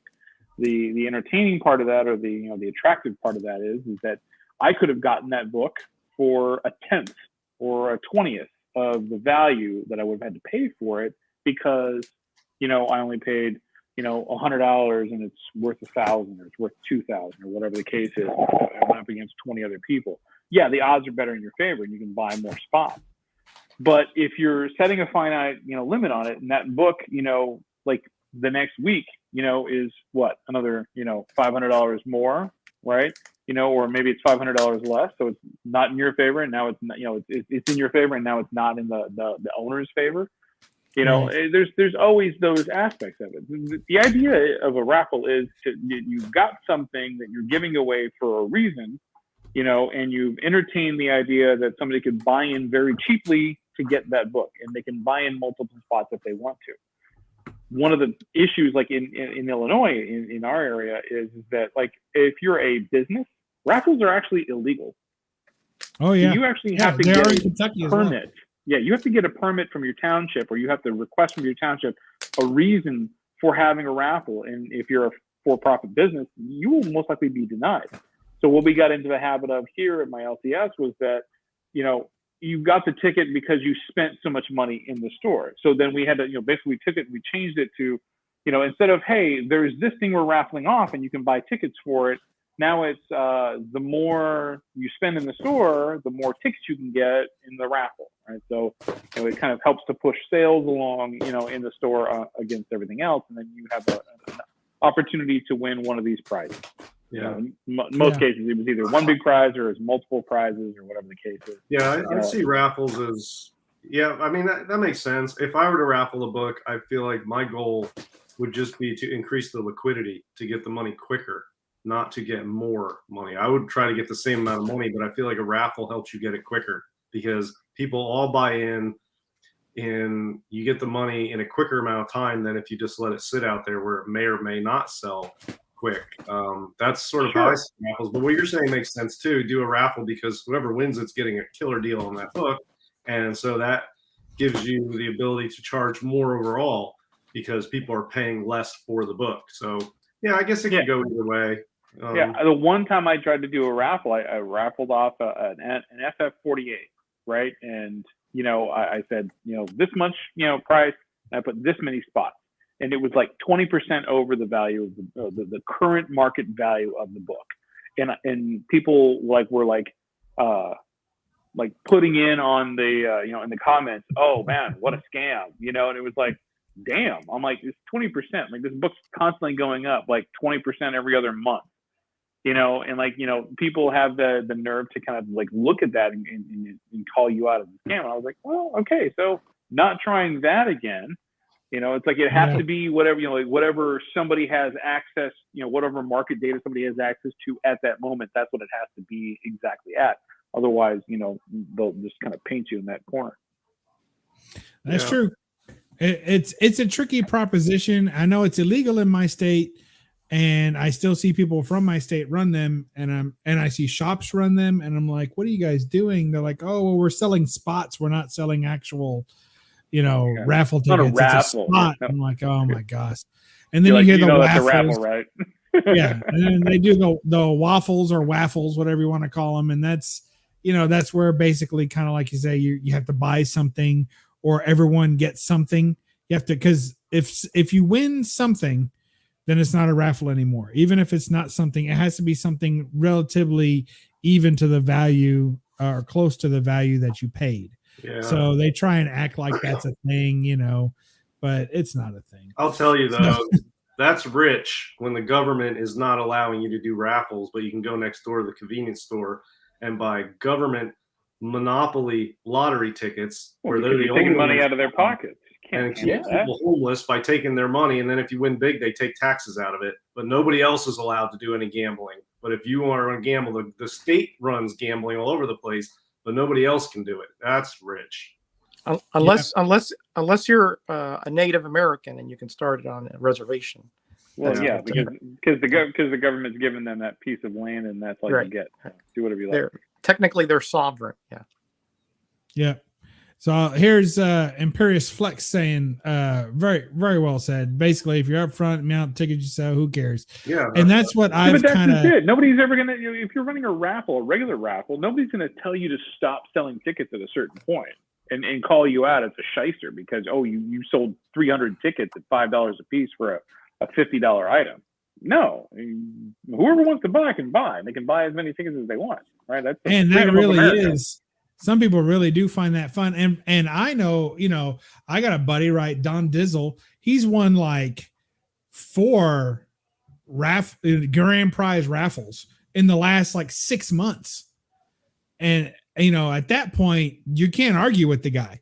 Like, how do I sit him down and tell him that raffles are a scam and he shouldn't do it? And the dude's raking it in, like upgrade. If you don't win. Major keys, he's upgrading over other keys. It's like, dude, I'm done. You know, all I know is don't enter a raffle if he's entered it. That's the only thing I've learned. It's the other 49 people that are scammed, but he's golden. Yeah, he's winning, man. You guys remember Don the Doctor? Yes. I mean, there was a run there where he was a YouTuber, for those of you who don't know, way back in the day. 3 years ago, 3 years ago, he fell off the face of the earth. Everybody got worried about him, and then we moved on with our lives. But this guy, he literally, first he entered every single contest. He was one of those, like 64-page special, entered every single contest that was out there. And this dude had a winning streak. It was unbelievable. Everybody was pulling this guy's name out of a hat. It was crazy. He was winning constantly. And then he just kind of disappeared. I think he took all the winnings and ran. But, it was like sometimes people are, I hate to say that they're lucky, but sometimes people just have the knack. And what can you say? Run with it, man. Good luck.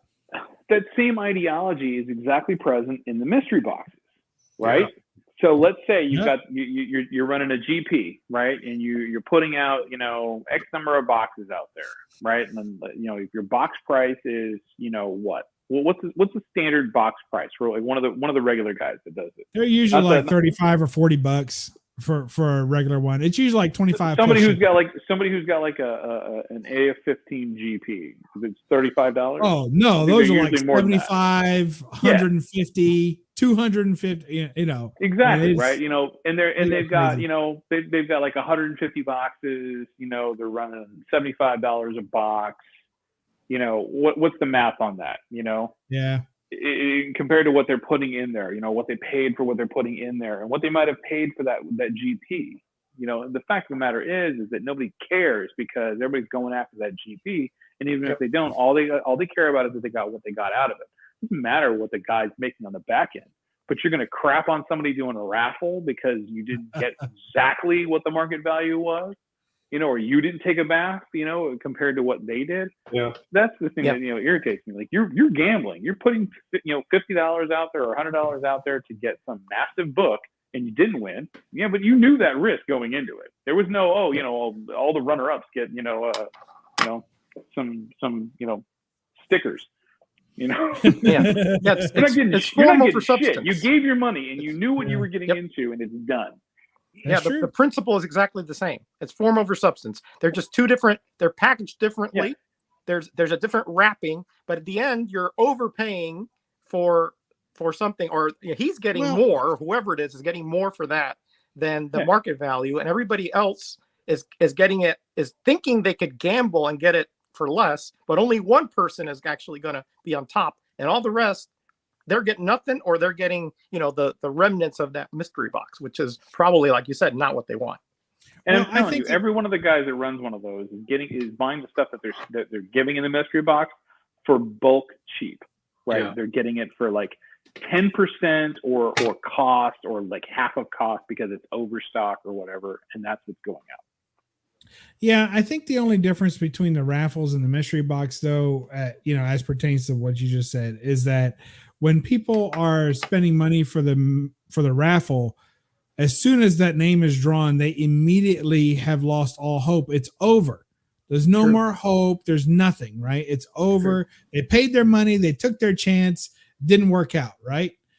But the people that are buying mystery boxes, they think that there's going to be lots of winners, not just the GP winner, but somebody who potentially got a really good box for the money, right?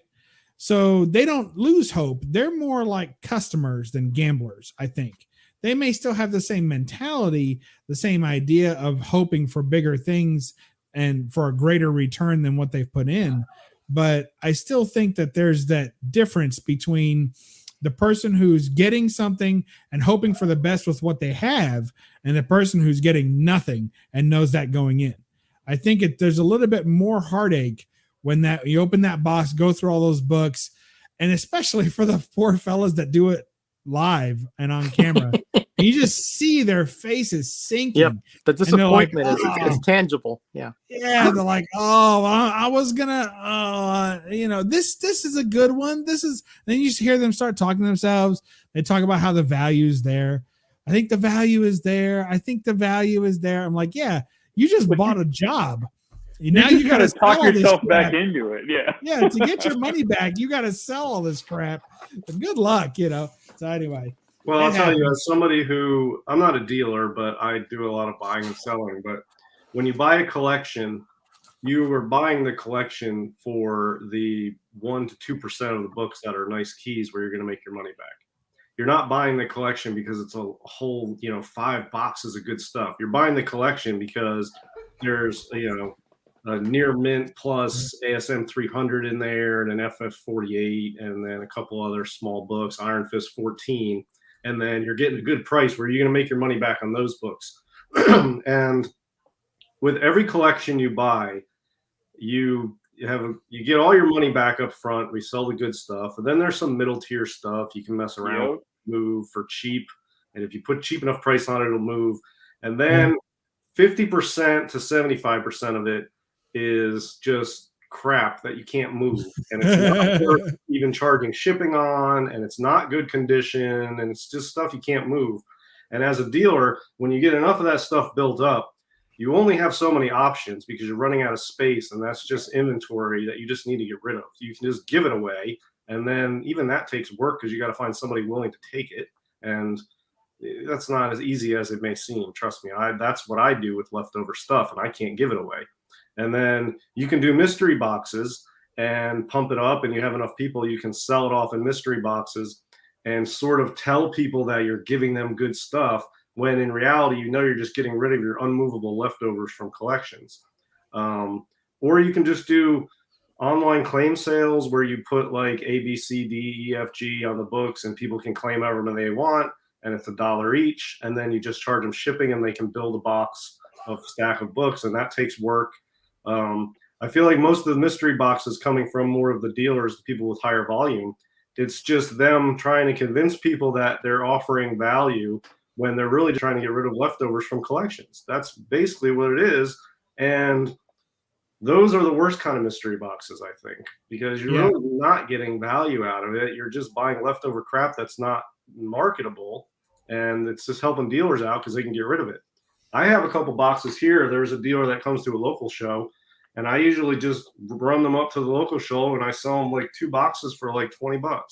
And he can keep them as inventory on, and it's boxes. And he throws them into his $2 bins and keeps his inventory going so he can do more shows. Yeah, and it's not. He knows he's not going to sell all those books real quick, or maybe some of them might sit there for years. But if you're going to cons, you need inventory. You like to have boxes to draw people over to your table to look through, and then they can also look at the wall books, and maybe they'll pull something out.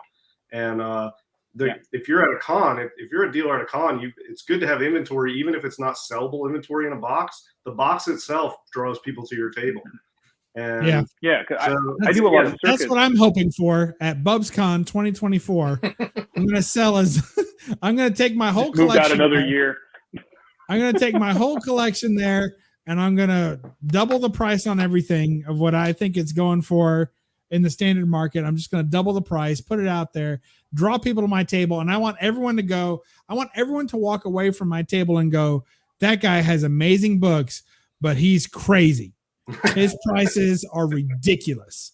But, that's my hope. Well, there's another thing about shops. Look, shops buy collections, and then all their back issues and stuff back against the wall, their dollar boxes. That's what's in those boxes. It's just the leftover stuff from collections and back issues that weren't purchased. It's not marketable. It's not sellable. It's just taking up space. What I do not understand, these guys run businesses. They should understand this. They want to price check people at the register on books to check it on eBay. Maybe it's going for $7. Okay. So we have to reprice that. I'm going to stop you there. Sell it all for $1. Yes, I'm stopping. Stop You're getting into next week's topic. If anybody wants to talk about shady shop practices, we're going to have a topic. Our topic for next week is going to be, do you support your LCS? Do you want to support your LCS? So we're gonna have some LCS gripes. That's our topic for next week. So hold on to those barbs, DS, wherever they're firmly lodged. Don't dislodge them before then. We'll call King of the Golden State too. Yeah, if anybody wants, so I have a couple boxes of Raws here, leftover crap. If anybody wants some crap, I'll just charge you shipping. and you tell me how much you want. I'll load it up, tell you what the shipping is. You pay shipping, and I'll just sell you. You can have the books for free. Just pay the shipping. And I don't know Sold. what's in there. It's a Send me mystery a box. video. Oh, it's Mystery too box late. No, is free. Just pay shipping. That's what it is. All right. And you can have as many as you want. I got that's a couple sold. hundred. DS. I'll pick them up at. I'll pick them up in March. Bring them At with Bub's you, and Con. I'll load them in my car. Sounds good. I got a couple. Don't even have boxes to pay. as I got a con Gotta to save put on on. shipping. Yeah, don't even have to ship Yeah. them. Don't gotta package them. They don't even need bags and boards. Just throw them in a hefty bag and put them in the back of your car, and I'll get them in March. Okay. Yeah, that works.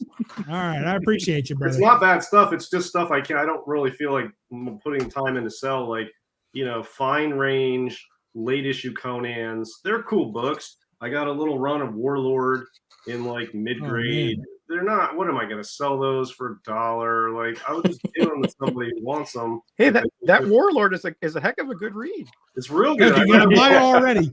Yeah, Look, look, I got a buyer in Metarog. Get me those No, books, DS. I gotta have flip them. I have them. he already has a full run. I already have them.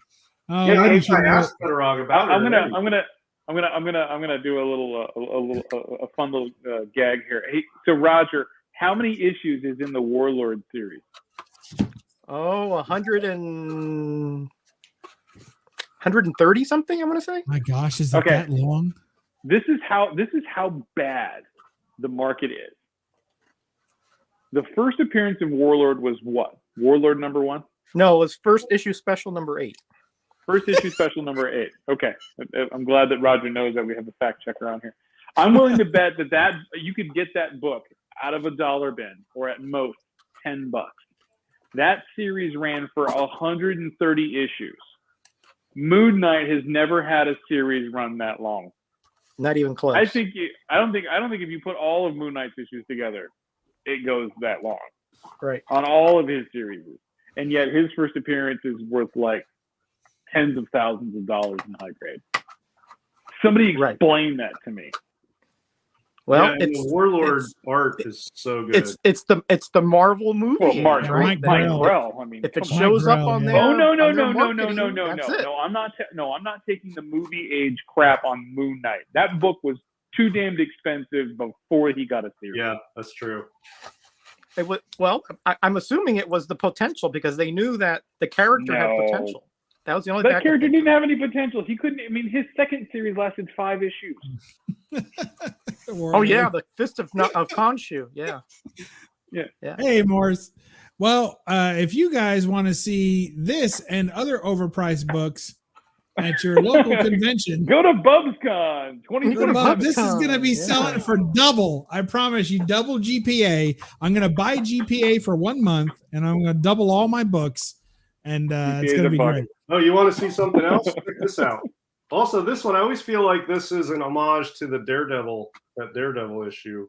Oh yeah, Oh, the Frank which is Miller one? already an homage to Dirty Harry, right? Yeah, I mean, it's I don't know which one came first. This is a 40-cent. Those are beautiful comics, aren't they, Jimmy? Those Jurgens covers and those Yeah. Grell Hey, covers. Man, I check this love out. Mike Gorgeous. Grell.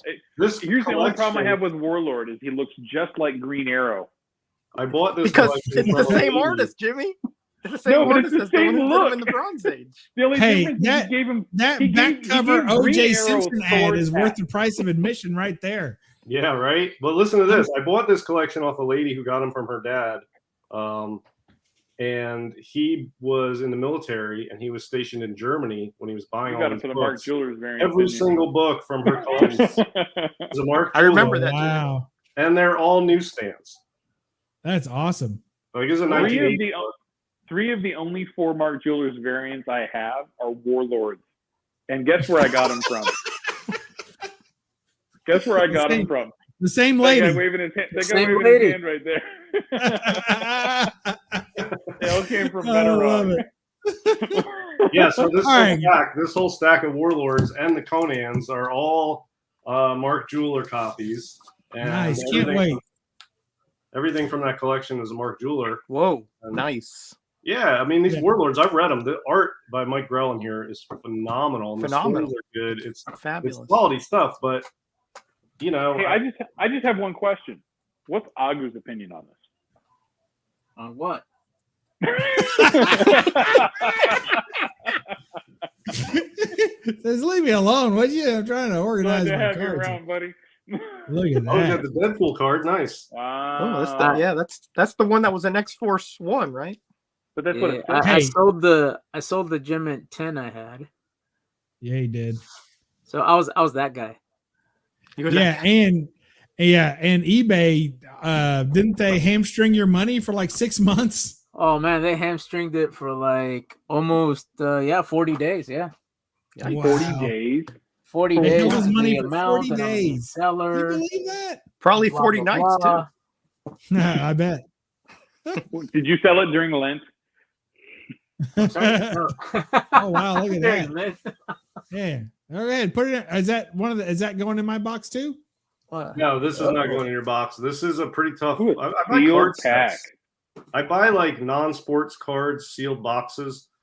This is a complete unopened box, not still sealed, but it has been verified by this company that does like a CGC sort of verification of boxes to make sure they're legit. But really tough box from the 80s to find a complete unopened box of. And it's got all these 80s horror movie cards, and they all have these little funky sayings on them. And, they got Predator and Jason. And Love it. yeah, it's cool stuff. I don't know. This is a cool box I picked up recently. I've been looking for one of these, and this is a nice condition. Pretty tough one to find in a complete, unopened, and not beat to crap. So, yeah, I was pretty happy to get this. Yeah, that's, Well, Yeah, I got you this can get stuff one opening that card soon. box.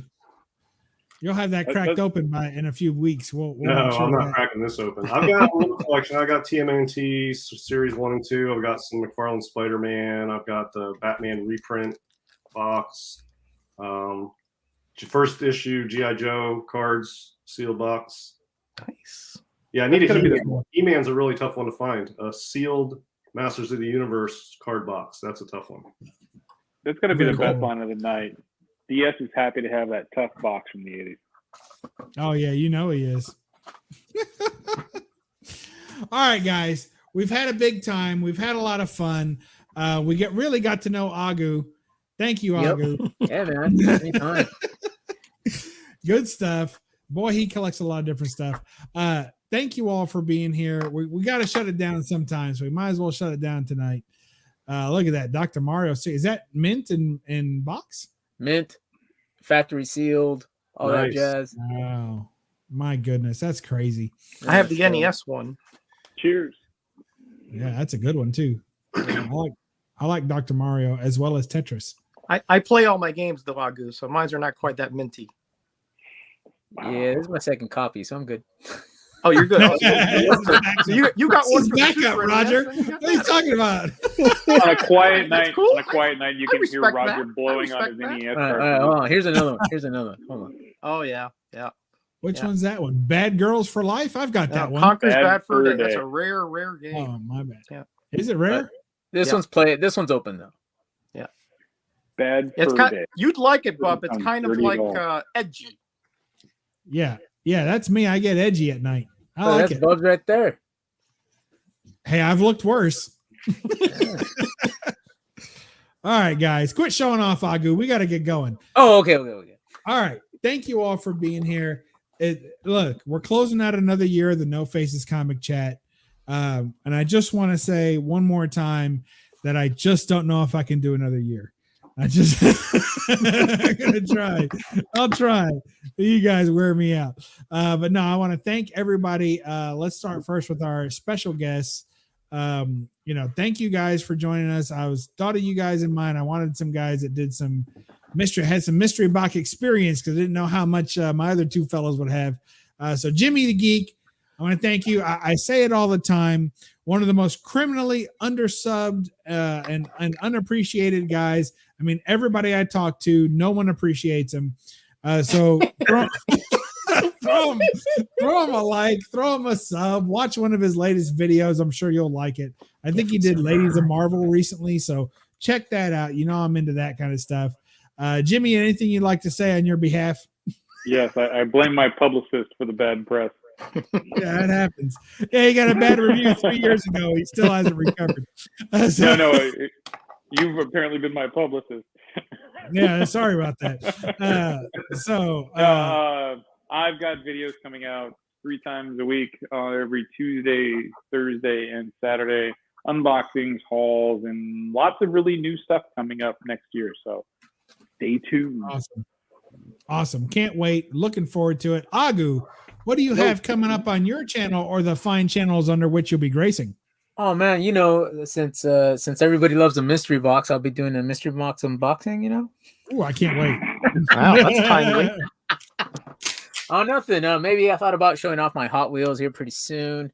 Maybe I have a couple. I don't know if they're worth anything, but at least they're in nice and shiny boxes. Is that the dark blue sky variant or the black variant? This is just straight up black gloss. See, I've got the blue sky variant. And I would love, and I didn't know that it was like a more pricey variant. I just wanted the black one, and I ended up getting this by accident. But I'd love to have that one. Oh, cool. Very cool. What is that? 83 Celica? Yeah, but it's not for sale. Yeah. All right, so you're doing a mystery box. What else you got going on, Agu? You gonna be hanging out? I share my weekly pool. Speaking of weekly pool, so I do that. So I'll probably do that tomorrow. Hopefully the snow didn't delay more of the books for my shop, but yeah, it's been rough. We'll see. Well, you could always drive over to it, right? Yep, and fast shipping because Agu lives on top of his PO box. Away. I try to do fast shipping when I do sell something because no one knows me, so I'm like, hey, at least I got shipping down. Yeah, it's awesome. All right, so thank you for joining us again. Thank you for having me. And let's see, DS, what have you got going on your? Did you even have a channel at this point, or? I think I still have one. There's no content on it. I don't know. Did you show a PGX book?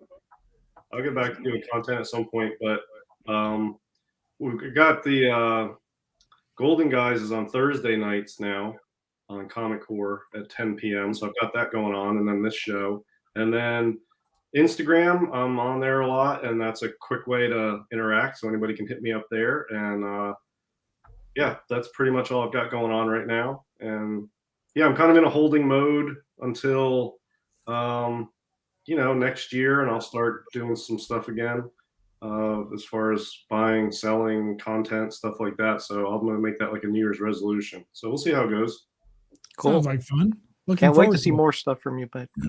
Yeah, we miss you on your own videos without Roger always trying to drown you out. Oh, oh boy. Speaking of which, Roger, what do you got going on your channel, or the channel's lucky enough to have you on and this your channel of discovery? Oh boy. Thank you. Well, I think they might have some contention with that statement, but anyway, I'm sure that tomorrow I'm actually going to be putting out a video. I'm on an X-Men quest for the section of Burn comics, Burn X-Men that I'm trying to capture to sort of complete my run from 129 through 200. Okay. So I've got a big update. I got a couple really big ones for like dirt cheap, which I was very fortunate to get. And I got something from, he's in the chat, Jackson Roy Kirk, mind-blowing stuff. This is like Metarog specific stuff that I just love. And I'm going to show everybody that Advent calendar comic box that I received. I'm going to show them all just in case, you didn't see the shorts. You don't want to go see them. They're all a minute long, but I'm going to show them in rapid fire so that next year, hopefully, they'll get a little bit more momentum. Maybe some people will buy more of his mystery boxes because it really was a really great deal. Yeah, that sounds like fun. Well, cool. All right. No Graders Notes coming up next week? No, I think it's the week after. I think we're taking off the rest of the year, and then we're going to start back in January. All right. Bunch of slackers. And as for me, I had a windfall today. So I still got some Christmas stuff to go through. I haven't done a vinyl haul video in a little while. So I've got about 30 albums to show off. Whoa. I don't think it's that many. It's probably like 28. And then I've got, let's see, I just got a box in today from Jimmy the Geek Aficionado that I paid for 6 months ago. Whoa. I got the tracking this morning, And when I checked it, it said delivered. Nice. You lie. It was a week. I ago swear. Before I Christmas. swear. I got the tracking this morning. Yes, you did get told the me, tracking this morning. It was Christmas. then- Let it go.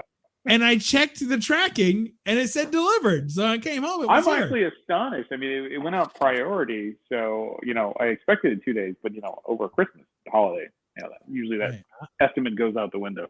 I was very excited. So it either had, and it has one book that either I didn't know I paid for, or he threw in for free. So I appreciate that. Crack it open. I did crack it open. I looked. The book was- itself. Well, show the book. That was for free. That was No. one I picked up for you because You'll you have were to come missing back to this channel on Wednesday. it. To see all No. that. Yeah, see all that good stuff.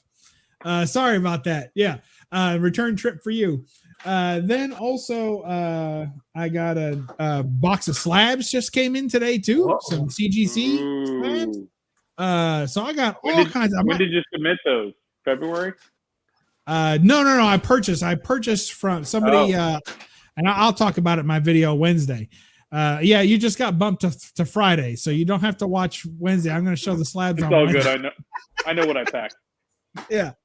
Let's see. But you haven't seen yourself on my channel yet. It's going to be great. No, this can't be good. Yeah, it'll be fun for some. Let's see what else. So anyway, lots of comics and lots of collectibles and such. Did a figure review this morning, so I hope you guys enjoyed that. If you haven't seen it, go watch it. And that's it. So yeah, the new Hanson album has arrived. Thank you, Christmas with the Hansons. It was fantastic. We're gonna bop our way all the way to New Year's. So that's what's going on Bub's World. So let's see. I'm trying to remember. Agu, I think you have a sign off, don't you? Do I? I think you do. I don't. Thank you for tuning in. I don't know. Yeah, that's it. That's And, it. Yes. Hey guys, thank you for tuning in, and we'll catch you on the next one. That's right. Thank you, sir. Yep, And thank you. I know Jimmy has one, although it hasn't caught on yet. But let's hear it. Good night. Crickets. Jimmy, Crickets. give us your sign off, Jimmy. Thanks. I think it's the same thing. Thanks. We'll catch you on the next one, right? Oh yeah, that's what it is. Yeah. That's I it. got to be in the moment, right? I'm just not in the moment. I'm not feeling it. DS, what do you got for us? Say goodbye to the fine folks at home, will you? Yeah, make sure you do your homework. There you go. Short, sweet, and to the point. Roger? Yeah, read a comic and don't apologize for the glare. No, no. yours. Yeah. Yours. Sorry. Shucks. Raph. Sorry, I'm sorry. I apologize, Bub. I apologize, Bub. That's all right. I- Don't I- apologize. It's late for me, apologize. The older I get, I get a little more demented at this hour, So, Yeah, no everybody, kidding. be blessed and be back. Thank you, sir. And I'll just remind everybody, as if you hadn't just heard it, to read a comic and don't apologize for the glare. Bye-bye. We'll catch you Happy New Year, next all. week Happy New in Year. the No Faces Comic Chat. Happy New Year to everyone. Yes. Bye-bye.